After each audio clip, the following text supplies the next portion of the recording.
Boğaziçi vakası bir akademik özgürlük ve üniversite özerkliği vakası. Akademi, ideolojiler ve siyaset üstü bir oluşumdur. İnsanın siyasi kimliği olması suç değildir ki. 38 ilimizde toplam 528 kişi gözaltına alınmıştır. Şu anda polis çağırmayı düşünüyor musunuz? Özerk ve demokratik üniversite mücadelemize devam ediyoruz. Buradayız, kabul etmiyoruz, vazgeçmiyoruz. 29 Ekim 2016'da çıkarılan kanun hükmünde kararname ile Cumhurbaşkanı tüm üniversitelerin rektörlerini, yöneticilerini, o üniversitelerin kendi bileşenleriyle, öğretim üyeleriyle vesaireyle danışmadan belirleyebiliyor. Üniversite bileşenleri kendi rektörlerini belirlemedikleri takdirde rektörler üniversite bileşenlerine hesap vermesi gerektiğini düşünmezler. Kendilerini atayan makama karşı hesap verecekler. Üniversite yönetimlerini siyasi iktidarın doğrudan uzantısı haline getiriyor. Atanan kişinin kim olduğuyla ilgili bir itiraz değildir. Fakat şunu da unutmayalım, adamın dikkat çekici bir akademik başarısı yok. Dikkat çekici bir akademik kariyeri yok. Siz intihar mı yaptınız hocam bu tezinizde acaba? Kendi alanımda Türkiye'nin muhtemelen en iyi, en başarılı akademisyeniyim. Melih Bulu, Boğaziçi Üniversitesi'nin iddiasını da taşımayan bir akademik vasatı temsil ediyor. Bu akademik ortamın en çok ihtiyaç duyduğu ve ondan ayrılamaz olan bir kavrama işaret ediyor, liyakat meselesi. Boğaziçi Üniversitesi'nin tüm o başarısının falan da arkasında olduğunu düşündüğümüz şey bir geleneği olması. Bu geleneğe tamamen aykırı bir figürü Boğaziçi Üniversitesi'ne atamanız doğrudan bu geleneğe saldırıyor olduğunuz anlamına gelir. Türkiye akademisinin vasatlığına Boğaziçi'ni de atma çabası anlamına geliyor. Boğaziçi kültüründe bir şey yapacak mısın? Asla böyle bir şey düşünmüyorum. Ben de bir Boğaziçi'liyim. Hard rock dinleyen, Metallica dinleyen bir rektörüm. Cahil halkın firasetine ben güveniyorum. Okuma oranı arttıkça beni afakanlar basıyor. Eğitim seviyesinde arttıkça AK Parti'nin hitap ettiği alanın daha da daraldığını görüyoruz. 2005'ten itibaren gerçekleşen bir yapısal dönüşüm var. Bu yapısal dönüşümün ilk sac ayağı diyebileceğimiz şey mali özerklik adı altında üniversitelerin bütçesinin azaltılmasıyla piyasa ilişkilerine girmeye zorlanmaları. 2005'te bütün Cumhuriyet tarihi boyunca açılmış devlet üniversiteleri 53 tane. Bu sayı 2010'a geldiğimizde 102'ye çıkmış durumda. Adı dışında da hiçbir şey üniversiteye benzemeyen çok sayıda kurum. Şansölye Merkel'le oturup konuşurken bizim 8.400.000 üniversite gençliğimiz var deyince böyle bir üfledi. Yani her üniversiteyi bitirdiği zaman iş sahibi olacak diye de bir şey yok. Esnafın beklentileri, çocuğunu üniversiteye göndermek isteyen ailelerin kendi illerinde üniversiteye gönderebilme beklentisi, tüm bu çizgide yapılan yatırımlar Türkiye'de üniversitenin üniversite olarak kalitesini yükseltmedi, aksine düşürdü. Ama biz dedik ki yok sen gelme, sen orada kal. Biz üniversiteyi senin ayağına getireceğiz. İlmin maliyetini daha da düşürüyoruz. Şimdi sıra artık kaliteyi artırmak.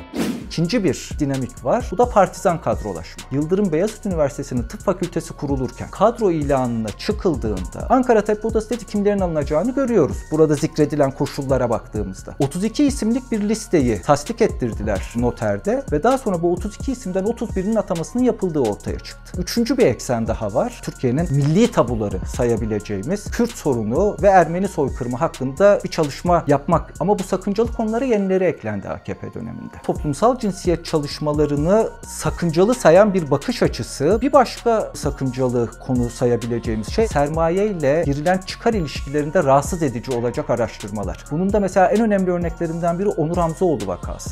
Dilovası'nda yaptığı halk sağlığı çalışması şunu gösterdi. O bölgede toplum sağlığı için alınması gereken önlemler o kadar hiçe sayılarak üretim yapılıyor ve kar elde ediliyor ki annelerin hamilelik döneminde maruz kaldıkları zararlı metallere ilişkin bulguları hakikaten tüyler ürperticiydi. Bu araştırmaları nedeniyle Onur Hamzaoğlu'na üniversite soruşturma açtı. Tabiri caizse üniversitelerde küçük küçük olağanüstü hallerin yaşandığı bir ortam var. Biz bunların bir kısmını Türkiye İnsan Hakları Vakfı Akademi grubu olarak yaptığımız çalışmalarda mercek altına da aldık. Bütün bu küçük küçük olağanüstü haller aslında gelmekte olan büyük bir olağanüstü halin de bir yandan habercisi. Aydın müsveddeleri devletin bir katliam yaptığından bahsediyor. Ey aydın müsveddeleri, siz karanlıksınız, karanlık. 12-13 yaşındaki masum bir çocuğu fırına giderken vurmuşlar. Ben onun başını kaldırdım, kollarıma bıraktım. Kan oldu elim. Deliler gibi oldum ya.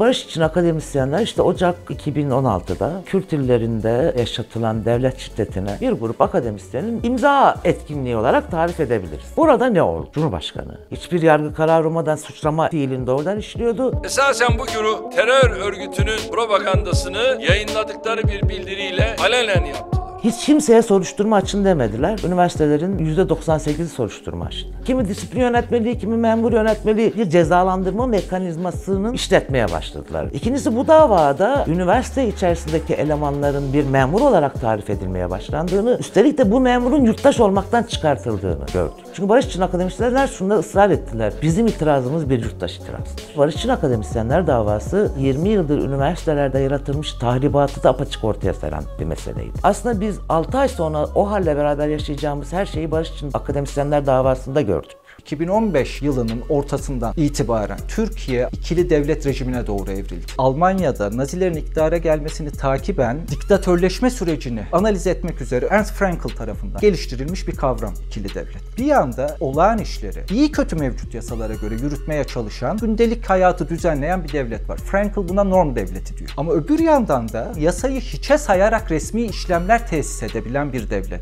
Frankl buna da tedbir devleti diyor. Üniversite rektörleri ne yaptılar? Bir yandan normal işlerini yaptılar. Aynı rektörler ihbarlar topladılar. İhraç listeleri oluşturdular. 6081 akademisyen herhangi bir mahkeme kararı olmaksızın terör örgütleriyle iltisaklı sayılarak kanun hükmünde kararnamelerle ihraç edildi. Üniversiteler en ufak işleri için dahi YÖK'le sayısız yazışma yapmak zorundadır. Ama aynı üniversiteler o hal döneminde gördükleri birkaç yüz akademisyeni bir gecede ihraç etme konusunda inisiyatif kullanabildiler ve bizzat YÖK yetkilileri çıktılar, dediler ki özerk üniversitelerimiz bu kararları kendileri veriyorlar. Tedbir devletiyle uyumlanan kurumlar siyasi iradenin işaretlerini izleyerek kime ne zaman hangi hukuksuzluğu hangi araçlarla yapacaklarını kendileri takdir etmek durumundalar. Dolayısıyla da baskıda özerkliğin icra edildiği ilk örnek aslında Barış için akademisyenler vakasıydı. Bütün bu sürecin üniversite bileşenlerine ve en önemlisi akademisyenlere yönelik bir tahribat olduğunu kabul etmemiz lazım. Ankara Üniversitesi Siyasal Bilgiler Fakültesi'ne ihraç edilen arkadaşların yaptıkları bir OHAL döneminde akademik özgürlük araştırması bunu bize çok açık gösterdi. Üniversitelerde kalan akademisyenlerin en az yarısı yaptığı etkinlikleri tam bir otosansür içerisinde yapıyor. Her biri kendisinin bir KYK'ya yazılabileceğinden korkuyla orada kalıyorlar. Şimdi bir yerde korkuyla kalıyorsanız o korku sizi belirliyor demek.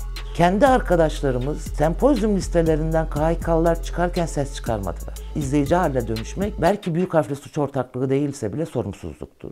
İşte bu sessizlik perdesini yırtan yer Boğaziçi'ydi. Bu toplumsal ortaklıklarımızın da ortadan kalkışı değil, o ortaklıkları bizzat eylem içinden kurdular. Ve bu eylem bu açıdan kendisine yapılandan hareketle yapıyı görme kapasitesini koydu ve yapıya yönelik bir eleştiri koydu. Boğaziçi bileşenleri bir Boğaziçi kimliğiyle reaksiyon verdiler. Kendi direnişlerini de bir siyasal anlam taşıyacak hale dönüştürdüler. Nasıl ki Boğaziçi'ne yapılan müdahale bir yeni rejimin yönetme tarzının ifadesi ise, Boğaziçi'nin direniş tarzında da yeni siyasal imkanları açığa vuran bir şey var. Bu son geçtiğimiz 2 yılda, hatta 3 yılda Türkiye neyi deneyimliyor? Bu yeni rejimi kendisini mutlak olarak tahkim etmesine izin vermek istemeyen, otonomilerini ve özelliklerini korumak isteyen bir takım yapılar var. Bunlardan birincisi barolar. Türkiye'nin en özel kurumlarından biri olan barolar, kendi özelliklerine yönelik bir saldırıya çok büyük bir itiraz verdiler. Bir itirazın başarısı sonunda kazandığı şeyle değildir, yarattığı siyasal ortamdadır ve ben baroların çok büyük bir başarı ortaya koyduğunu düşünüyorum. Maden işçileri sokaklarda yürüdü. Büyük bedellerle yürüdü.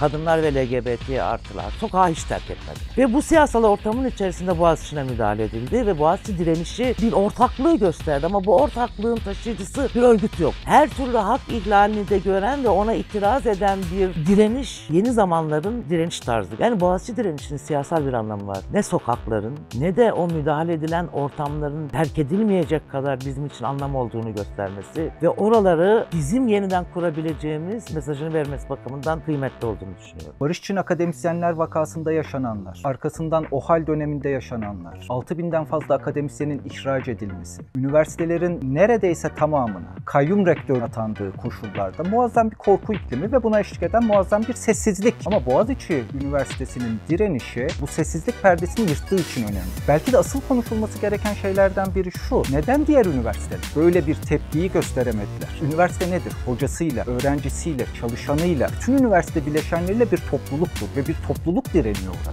Dolayısıyla Boğaziçi direnişinin bu anlamda gösterdiği diğer üniversitelerin topluluk olma vasfını yitirmekte olduklarına da işaret eden bir şey. Bütün üniversitelere kayyum rektörler atıyorsunuz. Çıkardığınız kanun hükmünde kararnamelerle binlerce akademisyeni üniversitelerden ihraç ediyorsunuz. Öğrencilere eziyet ediyorsunuz. Ve bütün bunları gördüğü halde bir üniversite topluluğu çıkıyor diyor ki hayır kardeşim bizim itirazımız var diyor. Şimdi bu Türkiye'deki akademinin eleştirel potansiyelinin hala yaşamaya devam ettiğini gösteren bir şey. Aynı şeyi Barış için akademisyenler vakası için de zaten düşünüyoruz. Boğaziçi topluluğu siyasal bir topluluk değildir, akademik bir topluluktur. Ve zaten bu nedenle akademik özgürlüğe ve üniversite özerkliğine, ilkelere işaret ederek bir direniş sergileniyor. Bu ilkeleri Türkiye'ye ve Türkiye akademisine hatırlattıkları için Boğaziçi direnişini başlatanlara ve sürdürenlere teşekkür borçluyuz. Burada gösterilen, yükseltilen itiraz aynı zamanda bir haysiyet itirazı. Ve Boğaziçi direnişinin yükselttiği haysiyet itirazı meselenin sadece kendileriyle ilgili bir mesele olmadığını anlatabilmesiyle de örnek direniş olarak kaydedilmeli bence.